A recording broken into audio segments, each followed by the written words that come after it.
Bismillahirrahmanirrahim. Assalamualaikum warahmatullahi wabarakatuh. Bagaimana kabarnya hari ini? Alhamdulillah. Insya Allah Allah senantiasa berikan kepada kita kesehatan serta perlindungannya untuk kita, untuk kedua orang tua kita, untuk orang tua kita, serta untuk orang-orang yang kita sayangi. Baiklah, setelah kurang lebih kalian belajar di rumah selama 3 pekan karena pandemi COVID-19 yang hari ini telah menyerang bumi kita berdoa sama-sama semoga pandemi ini segera berakhir dan kita bisa melaksanakan segala kegiatan dengan normal kembali. Amin ya rabbal alamin. Baiklah, langsung saja untuk kali ini kita akan mempelajari pelajaran IPA, di mana yaitu bab 4 mengenai pemanasan global. Coba kalian perhatikan kedua gambar di slide ini. Menurut kalian, ketika kalian memperhatikan kedua gambar ini, apakah perbedaan yang kalian dapatkan dari kedua gambar tersebut? Benar, gambar yang di sebelah kanan itu buminya terawat, hewannya banyak, tumbuhannya rindang. Sedangkan di gambar yang sebelah kiri, di sini sudah tidak ada hewan. Asapnya sangat banyak dan sudah tidak ada pohon. Atau kondisi bumi kita terlihat buruk dibanding dengan kondisi bumi kita yang ada pada gambar sebelah kanan. Lantas, apa sih pemanasan global itu? Mari kita coba cek di slide berikutnya. Pemanasan global adalah peningkatan suhu rata-rata atmosfer bumi dan lautan secara bertahap, serta sebuah perubahan yang diyakini secara permanen merubah iklim bumi. Pemanasan global itu ternyata meningkatnya suhu rata-rata di atmosfer bumi dan juga di lautan secara bertahap, dan kondisi perubahan suhu bumi yang meningkat ini dia sifatnya adalah permanen atau tidak akan kembali kepada kondisi semula. Jadi ketika kondisi bumi sudah naik suhunya, maka dia tidak akan bisa turun lagi. Kenaikan yang terus-menerus inilah yang disebut dengan pemanasan global, karena kenaikan suhu di atmosfer ini nantinya akan merubah iklim bumi. Lalu kenapa iklim bumi ini bisa berubah? Kenapa kondisinya bisa semakin panas? Nah, seperti yang kita tahu bahwa di dalam bumi kita ini terdapat gas-gas rumah kaca alami. Apa aja gas-gas rumah kaca alami itu? Gas-gas rumah kaca alami itu yaitu salah satunya ada siklus karbon, ada karbon dioksida, dan ada metana. Itu adalah beberapa gas-gas alami yang terdapat di bumi kita atau yang disebut dengan gas-gas rumah kaca. Untuk apa fungsinya gas-gas rumah kaca ini? Gas-gas rumah kaca ini fungsinya yaitu adalah untuk membuat bumi tetap hangat. Karena apa? Karena jika tidak ada gas rumah kaca secara alami ini, maka bumi kita akan sangat dingin. Dan kita tidak akan bisa tinggal di bumi ini. Namun, dalam kondisi yang berlebihan, maka akan menyebabkan suatu permasalahan. Karena sebagaimana yang kita tahu bahwa segala sesuatu yang berlebihan itu sifatnya tidak baik. Sama halnya dengan gas-gas rumah kaca itu, ketika kondisinya itu lebih banyak dari yang seharusnya, maka akan menyebabkan suatu efek, yaitu efeknya adalah pemanasan global.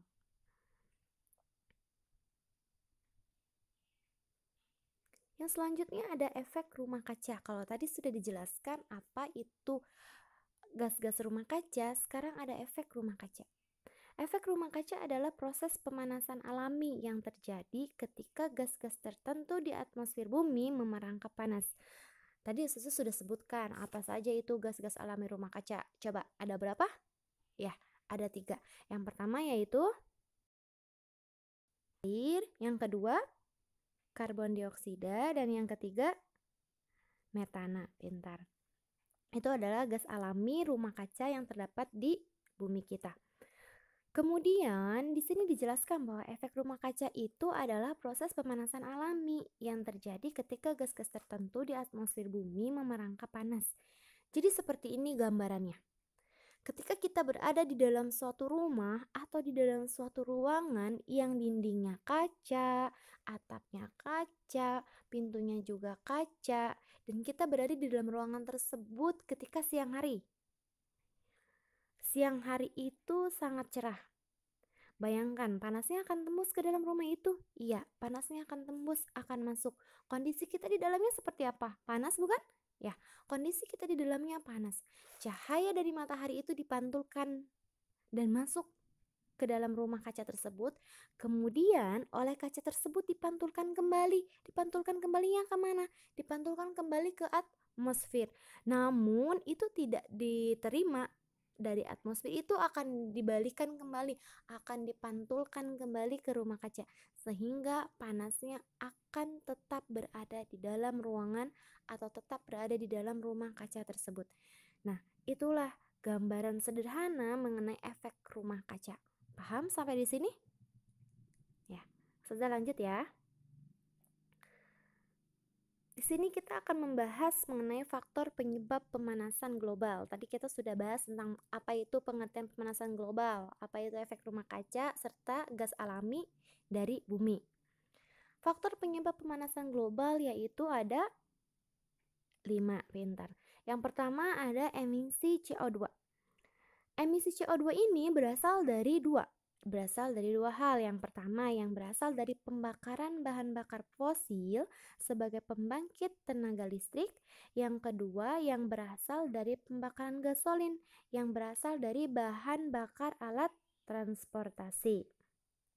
Yang kedua ada emisi metana hewan, lahan pertanian, dan dari dasar laut Artik. Emisi metana hewan ini yang terbesar yaitu adalah pada peternakan sapi. Kenapa pada peternakan sapi?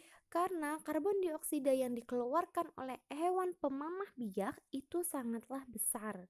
Yang ketiga ada deforestation. Deforestation ini artinya adalah penebangan dan pembakaran hutan secara liar, yang nanti lahan hutan tersebut akan dialihfungsikan. Dan yang keempat itu ada penggunaan CFC pada refrigerator atau pendingin, penggunaan CFC pada AC, pada kulkas. Yang terakhir yaitu adalah meningkatnya penggunaan pupuk kimia. Seperti yang kita tahu bahwa hari ini segala bentuk tanaman dan sayur-sayuran baik itu buah itu menggunakan pupuk kimia. Jika dalam penggunaannya itu masih normal, masih sesuai dengan yang seharusnya, itu tidak menjadi suatu permasalahan. Namun jika penggunaannya sudah semakin banyak, itu akan menjadikan suatu permasalahan yang baru. Jika bumi kita sudah panas, jika terjadi pemanasan global di bumi kita, apa dampaknya yang akan terjadi? Yang pertama yaitu adalah temperatur bumi meningkat. Bumi kita akan menjadi sangat panas. Kemudian mencairnya glasier. Glasier itu adalah mencairnya gunung es. Karena keadaan suhu bumi kita yang meningkat, otomatis dalam kondisi yang panas ini, kondisi glasier itu akan mencair.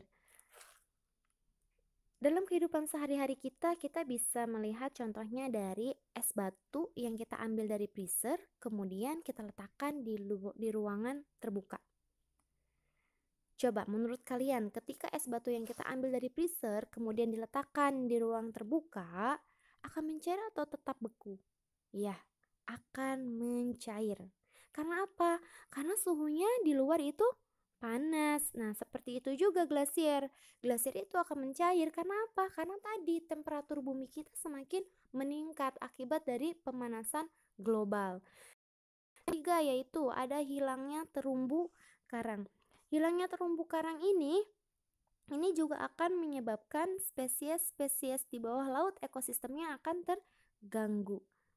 Sebuah laporan tentang terumbu karang yang dinyatakan bahwa dalam kondisi terburuk, populasi karang akan hilang pada tahun 2100 karena meningkatnya suhu dan pengasaman laut. Sebagaimana diketahui bahwa banyak spesies lain yang hidupnya tergantung pada terumbu karang. Kemudian ada kepunahan spesies yang semakin meluas. Nah, di sini menurut penelitian yang dipublikasikan dalam majalah Nature, peningkatan suhu dapat menyebabkan kepunahan lebih dari 1 juta spesies. Sampai saat ini, hilangnya spesies semakin meluas, dan daftar spesies yang terancam punah terus berkembang dan bertambah. Bayangkan 1 juta spesies yang akan punah. Kemudian akan terjadi kegagalan panen besar-besaran. Menurut penelitian terbaru, terdapat 90% kemungkinan bahwa 3 miliar orang di seluruh dunia harus memilih antara pergi bersama keluarganya ke tempat yang beriklim baik atau kelaparan akibat perubahan iklim yang terus turun dalam kurun waktu 100 tahun. Yang terakhir yaitu adalah lapisan ozon menipis. Karena suhu bumi yang semakin meningkat, maka ini lama-kelamaan akan membuat lapisan ozon di bumi kita semakin menipis, dan penipisan tersebut akan menyebabkan lapisan ozon kita berlubang. Lapisan ozon itu adalah salah satu lapisan atmosfer yang berada di dalam lapisan stratosfer. Lapisan ini tuh fungsinya untuk apa? Lapisan ini itu fungsinya untuk melindungi bumi kita dari bahaya radiasi sinar ultraviolet. Kebayang nggak kalau misalkan lapisan ozon kita semakin lama semakin menipis hingga akhirnya berlubang? Tadi fungsinya itu untuk melindungi bumi kita dari sinar ultraviolet. Kalau misalkan lapisan ozon yang berlubang, berarti fungsi untuk melindunginya itu akan hilang. Sinar UV itu akan langsung tembus ke dalam bumi kita. Dan yang kita tahu bahwa sinar ultraviolet itu salah satu penyebab terjadinya atau salah satu penyebab yang menyebabkan manusia terkena kanker kulit. Setelah kita mempelajari mengenai dampak, apa sih kalau misalkan udah terjadi hal itu, kita harus ngapain? Ya, harus usaha. Beberapa usaha yang harus dilakukan atau usaha yang dapat dilakukan untuk menanggulangi pemanasan global, yaitu yang pertama adalah menggunakan energi terbarukan dan mengurangi penggunaan batu bara, gasolin, kayu, dan bahan bakar organik lainnya. Yang kedua, meningkatkan efisiensi bahan bakar kendaraan. Nah, ini bisa kita menggunakan bahan bakar tenaga surya atau dari cahaya matahari. Dan yang ketiga, mengurangi deforestation.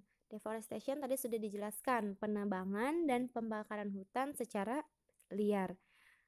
Gimana kalau misalkan ternyata kita membutuhkan pohon tersebut, Ustazah, untuk ditebang? Ya, kita membutuhkan pohon tersebut untuk ditebang. Berarti ketika kita melakukan penebangan harus disertai dengan perbuatan reboisasi, proses penanaman kembali. Yang keempat, mengurangi produk-produk yang mengandung CFC dengan menggunakan produk-produk ramah lingkungan.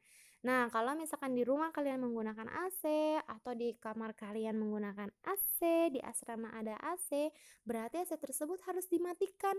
Dimatikan ketika kalian sudah tidak memerlukannya lagi. Dimatikan ketika kalian sudah tidak berada di dalam ruangan tersebut. Atau menggunakan produk ramah lingkungan, apa itu?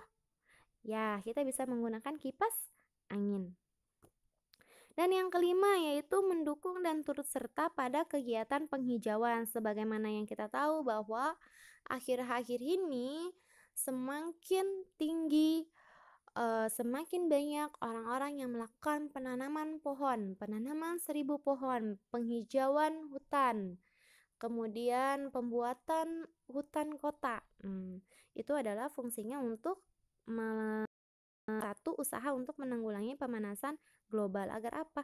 Agar kondisi kita tetap baik, agar lingkungan kita menjadi baik. Nah, demikian dari Ustazah. Sampai di sini dulu. Bisa dipahami atau ada yang ingin ditanyakan? Ya, jika ada yang ingin kalian tanyakan, kalian bisa langsung komen di situ atau kalian bisa langsung email Ustazah. Ustazah tunggu pertanyaannya dari kalian. Jika bisa dipahami, alhamdulillah, karena Ustazah percaya kalian anak-anak hebat. Jangan lupa di situ juga ustazah menyertakan latihan soal, itu harus dikerjakan dan ustazah tunggu hari ini juga.